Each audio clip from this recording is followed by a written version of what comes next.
என் தங்கச்சி மக மேல இந்த தாய் மாமனுக்கு இருக்கிற உரிமை பிறந்த பொறப்புல வந்த சொந்தமாப்பா. அவ பிறந்த அன்னைக்கே என் மகனுக்கு தானே ஆண்டவனே எழுதிட்டா. அதை எந்த கொம்பனும் மாத்த முடியாது. தாய் மாமன் முறைங்கிறது மாப்பிளைக்கு ரொம்ப கேவலமா கோவண துணி போல தெரியுது. அத்து விடுங்கன்னு ஒத்த வார்த்தையில சொல்லிட்டாரு. அது அவ்வளவு லேசு இல்ல மாப்பிளை. உங்களுக்கு எல்லாம் தெரியாது இல்ல, பெரியவங்களுக்கும் தெரியாது இல்ல. இந்த நாட்டிலேயே இந்த ஒத்த கூட்டத்துக்கு தாய் மாமங்கிற உரிமையும் பெருமை இருக்கு. ஒரு காலத்துல இந்த மண்டை காக்கிறதுக்காக சண்டை போன நம்ம பையன் கொண்டாட்டி பிள்ளைய யாரை நம்பி விட்டுட்டு போனாங்க?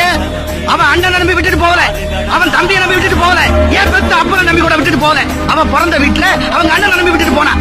ஏன் சண்டைக்கு போன பையன் வராம செத்து போயிட்டான்னு வச்சுக்க, அவனுக்கு அப்பனாவும் அவன் பெத்த பிள்ளைக்கு தாய் மாமனாவும் இருந்து கடைசி வரைக்கும் கட்டி காப்பாத்துவாங்கிற நம்பிக்கை இருந்தாயா?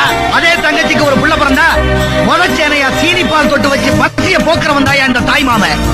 என் தங்கச்சி மக மேல இந்த தாய் மாமனுக்கு இருக்கிற உரிமை பிறந்த பொறப்புல வந்த சொந்தமாப்பா. அவ பிறந்த அன்னைக்கே என் மகனுக்கு தானே ஆண்டவனே எழுதிட்டா. அதை எந்த கொம்பனும் மாத்த முடியாது. தாய் மாமன் முறைங்கிறது மாப்பிளைக்கு ரொம்ப கேவலமா கோவண துணி போல தெரியுது. அத்து விடுங்கன்னு ஒத்த வார்த்தையில சொல்லிட்டாரு. அது அவ்வளவு லேசு இல்ல மாப்பிளை. உங்களுக்கு எல்லாம் தெரியாது இல்ல, பெரியவங்களுக்கும் தெரியாது இல்ல.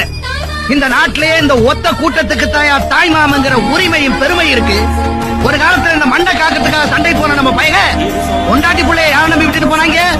அவன் அண்ணன் நம்பி விட்டுட்டு போகல, அவன் தம்பியை நம்பி விட்டுட்டு போகல, ஏன் பெத்த அப்பனை நம்பி கூட விட்டுட்டு போகல. அவன் பிறந்த வீட்டுல அவங்க